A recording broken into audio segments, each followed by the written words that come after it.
Hello everyone, welcome back to my YouTube channel. So, dear students, before we talk about preparation, revision, strategy, or how to qualify JRF, I want to talk about the re-examination notice. You all must be aware of this notice, reconduct of English, Commerce, and Sociology paper. So, NTA has released this notification on 16th of August, and I'm really very sad because when I saw the announcement of the UGC NET, my first reaction was that not of a teacher, but that of a student. Just imagine. I could understand the disappointment, the frustration, and the helplessness that many of you must be feeling right now. You prepared for the examination, you gave your time, you invested your energy, you went through all that anxiety before the exam, then after the exam, you waited for the result. They released answer key, and finally you got notification, reconduct of the examination. For many students, this is not simply another examination. It means going through the same mental pressure once again. Same syllabus, uncertainty, exam preparation, anxiety. और सबसे difficult बात यह है कि बहुत से students mentally already move on कर चुके होते हैं। बहुत सारे लोगों को लगता है हम यूट्यूब चैनल से बहुत सारे आंसर कीज देखते हैं, अब अपना आंसर मिलाते हैं, उसके बाद हमें एक अप्रॉक्सीमेट आइडिया हो जाता है कि हमारा कितना मार्क्स आ रहा है। उस अकॉर्डिंग हमको लगता है कि चलो अब हमारा इस बार JRF हो रहा है, नेट हो रहा है, फिर हम लोग उसके आगे की प्रिपरेशन करने लगते हैं। और तब से अचानक से ये नोटिफिकेशन आ गया। But this is not a big deal, होता है, we can handle being citizen of this country. हम लोग बहुत ऐसा और भी पहले भी फेस कर चुके हैं। नीट के एग्ज़ाम के टाइम पे भी हमने वो देखा।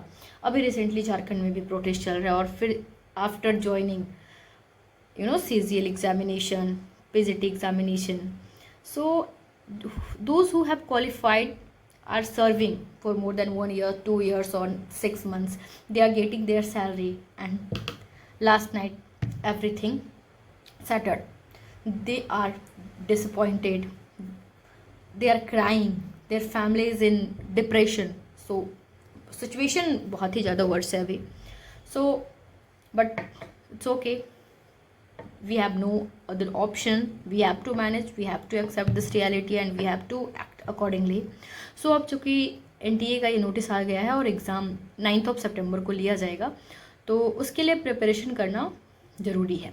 चूँकि आप लोग सब इस री एग्ज़ाम में अपीयर होने वाले हैं, तो पहले एग्ज़ाम में अपीयर होने से पहले आप लोगों ने तो प्रिपरेशन की ही होगी।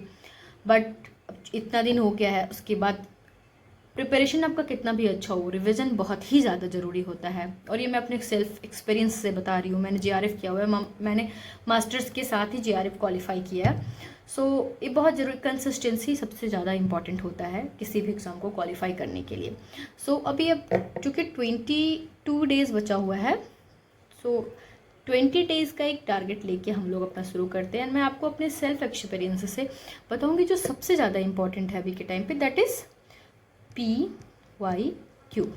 माय डियर स्टूडेंट्स, PYQ का बहुत ही ज़्यादा इंपॉर्टेंस है। अब आप बोलेंगे कि ऐसा थोड़ी है, PYQ से रिपीट थोड़ी करता है क्वेश्चन। कुछ क्वेश्चंस तो रिपीटेड रहते हैं, नो डाउट, बट सारे पेपर तो PYQ से रिपीटेड नहीं हो सकते।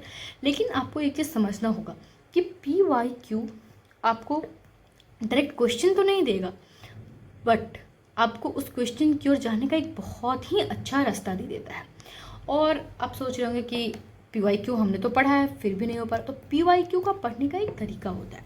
अगर आप PYQ डायरेक्ट क्वेश्चन देखा, यस, बेवुल्फ पब्लिकेशन डेट या बेवुल्फ का पब्लिकेशन डेट एग्जैक्टली तो नहीं है। फॉर एग्जांपल अगर हमें क्वेश्चन में पूछ दिया who was the monster in Beowulf, तो हम लोग उसके नाम को पढ़ लेते हैं, चलो ठीक है, ग्रिंडल वाज द मॉन्स्टर। बट आपको पता है इस एक क्वेश्चन से आप कितना ब्रॉड कवर कर सकते हैं, और यही एक राइट स्ट्रेटजी है PYQ को कवर करने का। तो चलिए हम आप लोग को बताते हैं कि PYQ आपको कैसे कवर करना है। फॉर एग्जांपल हम लेते हैं शेक्सपियर के प्ले को, ठीक है। मान के चलिए हम शेक्सपियर के प्ले को लेते हैं, हैमलेट को लेते हैं, ठीक है। अब इससे हैमलेट से एक क्वेश्चन पूछते एग्जाम में, कोई भी एक क्वेश्चन आप अपने आप कंसिडर कर सकते हैं, ठीक है। और कोई इंपॉर्टेंट लाइन ही हैमलेट का दे दिया और फिर पूछ दिया कि ये लाइन शेक्सपियर की किस प्ले का है, और 4 आपको ऑप्शंस दे दिए।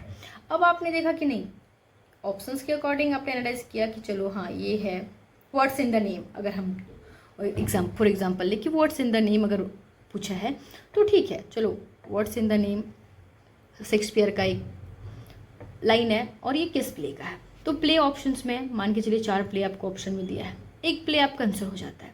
लेकिन आपको वो ये एनालाइज करना बहुत ज़रूरी है कि ये और 3 प्ले ऑप्शंस में क्यों दिया है, और यहीं से हमारा राइट वे स्टार्ट होता है, हाउ टू कवर PYQ। अब आपको क्या करना है, मान के चलिए ऑप्शन में दिया हुआ है रोमियो जूलियट दिया हुआ है, ठीक है, एज यू लाइक इट दिया हुआ है, हैमलेट दिया हुआ है और मैकबेथ दिया हुआ है, ठीक है। अब आपका ये किस प्ले का डायलॉग है, what's in the name, what's in the name, answer is Romeo and Juliet. तो चूँकि ये रोमियो एंड जूलियट का लाइन है, बट साथ में यहाँ पे 3 ऑप्शंस और भी है, तो यहीं से हमें क्या करना है, अब हमें एज यू लाइक इट को गूगल करना है। एज यू लाइक इट के बारे में अच्छे से हमें पढ़ लेना है, इंपॉर्टेंट कैरेक्टर्स, इंपॉर्टेंट लाइन्स और भी बहुत कुछ जो एग्ज़ाम में पूछे गए हैं। अब इस सब के लिए अभी आप फिलहाल सबसे ज़्यादा यूज कीजिए AI टूल्स का, जैसे ChatGPT। अब ChatGPT में आप डालिए as you like it, as you like it को बोलिए, इसको UGC net exam point of view से समझाइए। उसके बाद आपको उसमें सब सारे डिटेल्स दे देंगे, कुछ भी ऐसा नहीं होगा जो छूट जाएगा, और इस तरह से आप उसको कवर कर लीजिए। देन आइए हैमलेट पे। अभी आप पूरे इंटायर सिलेबस को कवर करें, फिर से रिवाइज करने में बहुत टाइम लग जाएगा। तो मेरे अकॉर्डिंग एक राइट वे है, एक करेक्ट अप्रोच है फिलहाल सिलेबस को अच्छे से कवर करने का। सो आप फिलहाल अभी बस यही कीजिए कि PYQ लीजिए, दोनों पेपर का PYQ लीजिए, उसको डीपली एनालाइज कीजिए, उसकी ऑप्शंस को देखिए, क्वेश्चंस को देखिए, ये ऑप्शंस क्यों दिए, उस ऑप्शन से रिलेटेड सारे टेक्स्ट को, सब कुछ को डिटेल से पढ़िए, और उसके बाद 20 डेज़ में आप इस चीज़ को बहुत अच्छे से कर सकते हैं। क्योंकि मेरा यही अप्रोच था, मैं अपने मास्टर्स के साथ ही इस एग्ज़ाम को क्वालिफाई की हूँ। सो मास्टर्स में मेरा मास्टर्स बनारस हिंदू यूनिवर्सिटी से रहा है, तो क्लासेज, असाइनमेंट, प्रेजेंटेशन, उसके बाद आपको प्रिपरेशन का टाइम, सो लिमिटेड टाइम मिल पाता था। तो उस लिमिटेड टाइम को भी मैंने अपने एकदम सही तरीके से यूज़ किया। मैं सिलेबस, चूँकि ग्रेजुएशन में मैंने सिलेबस को पढ़ा है, पोस्ट ग्रेजुएशन में पढ़ा है, सो फिर मैंने UGC नेट के सिलेबस को और डिटेल से पढ़ा, मैंने सारे बुक्स को पढ़ा, और साथ में मैं 60-40 का रेशियो लेके चली। बहुत लोग 70-30, 80-20 लेते, मैंने 60-40 का रेशियो लिया। एक्चुअली मैं 60% टाइम अपना पढ़ने में देती थी, न्यू समथिंग, बट मैं 40% टाइम अपना PYQ के एनालिसिस को देती थी। PYQ के एनालिसिस से मेरे को बहुत ज़्यादा फ़ायदा हुआ। मेरे लिए मैं इसे कह सकती हूँ बाइबल ऑफ UGC नेट। अगर आप मेरी बात मानते तो मैं आपको यही सजेस्ट करूँगी कि PYQ को इतना थोरोली रीड कीजिए, इतना डीप रीड कीजिए कि कुछ रह ही नहीं जाता। PYQ आपको कुछ भी नहीं छोड़ेगा, क्योंकि अब कब से कब तक का PYQ ये आप पे डिपेंड करता है। मैंने ना 2012 से 22 तक के सारे PYQ को अच्छे से कवर किया हुआ था। मैंने 22 में एग्ज़ाम दिया था और मैं उसमें क्वालिफाई की थी। मैंने सारे PYQ को बहुत ही डिटेल से अच्छे से एनालाइज किया, और उसका रिजल्ट ये हुआ कि मेरा फर्स्ट अटेम्प्ट में JRF हो गया।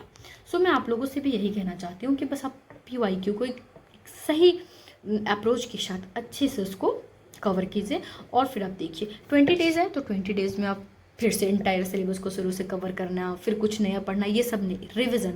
Revision is the key and PYQ is the lock. So revision से PYQ को आप अनलॉक कीजिए, और फिर आप रिजल्ट देखिए, JRF आपके हाथ में होगा। So that is all for today.